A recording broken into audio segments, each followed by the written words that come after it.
Halo guys. Nah, di sini kami akan menjelaskan tentang apa sih perbedaan manifestasi dengan perbuatan melawan hukum atau yang biasa kita sebut dengan PMH. Nah, wanprestasi adalah istilah dari bahasa Belanda, yaitu wanprestasie, yang berarti tidak dipenuhi prestasi atau kewajiban dalam suatu perjanjian. Sedangkan menurut KBBI, wanprestasi adalah salah satu pihak yang bersepakat dalam perjanjian dengan mempunyai prestasi buruk akibat kelalaiannya. Menurut Subekti, wanprestasi adalah apabila si berutang atau debitur tidak melakukan apa yang dijanjikannya, maka dikatakan ia melakukan wanprestasi. Jadi dapat disimpulkan bahwa pengertian wanprestasi adalah tindakan ingkar janji oleh salah satu pihak dalam perjanjian di atas materai sebagai akibat dari kelalaiannya sehingga tidak memenuhi kewajibannya. Selanjutnya, dasar hukum. Beberapa dasar hukum wanprestasi diatur dalam Kitab Undang-Undang Hukum Perdata. Di antaranya yang pertama, pasal 1234, yang kedua pasal 1238, yang ketiga pasal 1239. Nah, berdasarkan pasal 1243, setidaknya terdapat 3 unsur wanprestasi, yaitu yang pertama, adanya suatu perjanjian, yang kedua, adanya pihak yang ingkar janji atau melanggar perjanjian, yang ketiga, telah dinyatakan lalai namun tetap melaksanakan isi perjanjian.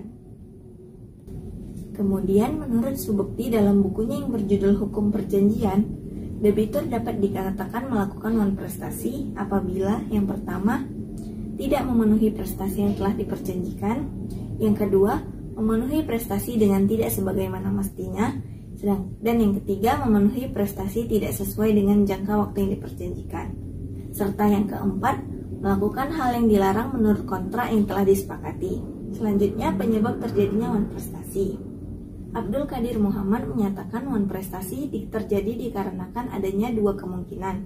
Yang pertama, keadaan yang memaksa atau biasa disebut dengan overmatch atau force majeure, dan yang kedua karena kesalahan debitur, baik itu karena kesengajaan maupun kelalaiannya. Baik, dalam pembahasan kali ini saya akan membahas terkait dengan jenis-jenis wanprestasi. Mungkin dalam pembahasan sebelumnya sudah dibahas terkait dengan wanprestasi. Wanprestasi itu adalah di mana salah satu pihak tidak memenuhi prestasi berdasarkan perjanjian yang telah ditentukan. Dalam hal ini saya akan membahas terkait dengan jenis-jenis daripada wanprestasi itu sendiri. Secara umum, memang jenis wanprestasi ada 3. Namun dalam pembahasan kali ini saya akan membahasnya dalam 4 pembahasan jenis-jenis wanprestasi. Yang pertama, jenis-jenis wanprestasi itu adalah tidak memenuhi prestasi. Artinya apa? Tidak memenuhi prestasi berarti ada salah satu pihak yang dia tuh tidak memenuhi isi daripada perjanjian yang telah ditentukan sebelumnya. Dasar hukumnya ada di dalam pasal 1230 KUH Perdata. Sebagai contoh, A meminjamkan barang kepada B, namun B tidak memulangkan barang tersebut kepada si A. Kemudian yang kedua, melakukan prestasi tidak sesuai dengan kesepakatan atau waktu yang telah ditentukan. Dalam hal ini, salah satu pihak tidak memenuhi unsur perjanjian yang telah ditentukan sebelumnya dari segi waktu. Contohnya, A meminjamkan barang kepada B dengan jangka waktu 1 minggu, namun B mengurangkan barang tersebut dengan jangka waktu 1 bulan. Dalam hal ini terdapat suatu ketidaksesuaian dalam segi waktu. Dan yang ketiga itu adalah tidak melaksanakan isi daripada perjanjian itu sesuai dengan kesepakatan. Contohnya, dalam hal ini bisa kita lihat kontraktor yang telah membangun suatu bangunan mall dengan jangka waktu bisa dikatakan 1 tahun. Namun yang terjadi di lapangan adalah 3 tahun. Artinya dalam hal ini adanya ketidaksesuaian berdasarkan perjanjian yang telah ditentukan sebelumnya. Dasar hukumnya adalah pasal 1243 KUH Perdata. Dan yang terakhir yaitu adalah membuat ketentuan yang melanggar isi daripada perjanjian tersebut yang mengandung konten negatif.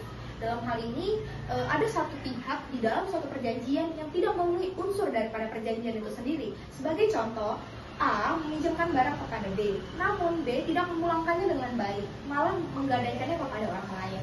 Itu adalah merupakan suatu konten-konten yang mengandung unsur negatif daripada perjanjian yang telah ditentukan sebelumnya. Mungkin itu yang dapat saya bahas terkait dengan jenis-jenis wan prestasi.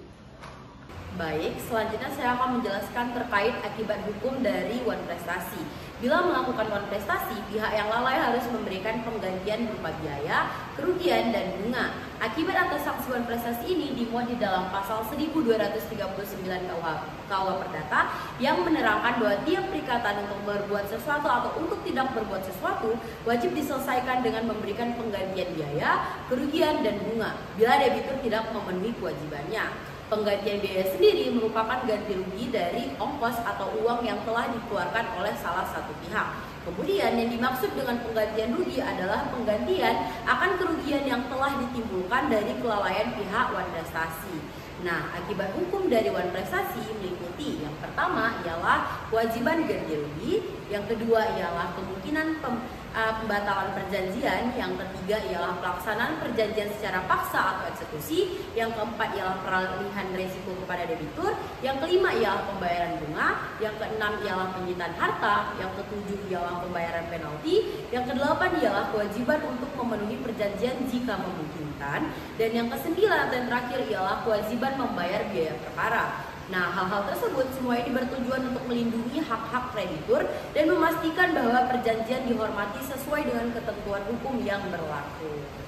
Akibat yang ditimbulkan jika pihak melakukan wan prestasi adalah harus melakukan ganti rugi. Hal ini bisa ditimbulkan karena pihak yang satu melakukan suatu kelalaian sehingga hal yang diperjanjikan rusak atau hilang. Pihak yang dirugikan bisa menuntut ganti rugi dengan memberi sebuah peringatan terlebih dahulu. Di dalam pasal 1246 KUH Perdata yang terdiri dari 3 macam, yaitu biaya, rugi, dan bunga. Biaya adalah segala pengeluaran atas pengongkosan yang nyata-nyata telah dikeluarkan oleh kreditur, sedangkan bunga adalah segala kerugian yang berupa kehilangan, keuntungan yang sudah dibayarkan atau yang sudah diperhitungkan sebelumnya. Ganti rugi dihitung dalam bentuk uang, yang mana hal ini untuk menghindari kesulitan dalam penilaian jika harus diganti dengan cara lain. Kemudian yaitu terjadinya pembatalan perjanjian atau perjanjian tersebut batal demi hukum. Selain ganti rugi, wan prestasi bisa menghambat berlangsungnya perjanjian. Menurut pasal 1266 KUH Perdata, syarat batal selalu disebutkan dalam perjanjian, sehingga ketika pemegang kekuasaan tunggal gagal untuk mengurangi perjanjian, perjanjian berubah menjadi pertempuran. Tetapi pada alinea-alinea berikutnya disebutkan bahwa peristiwa itu tidak termasuk pelanggaran hukum, melainkan lebih kepada pengenaan HAM kepada hakim. Akibatnya ini bertujuan untuk menyampaikan bahwa meskipun fakta bahwa syarat batal telah digariskan di dalam perjanjian, tidak mungkin bagi perjanjian untuk terlibat dalam perselisihan yang sebenarnya. Nah, selanjutnya kita akan membahas tentang perbedaan antara wan prestasi dan juga perbuatan melawan hukum atau PMH. Di mana wan prestasi diatur di dalam pasal 1243 KUH Perdata. Yang berdasarkan pasal tersebut menyebabkan adanya 3 unsur. Pertama, adanya perjanjian. Yang kedua, adanya pihak yang ingkar janji.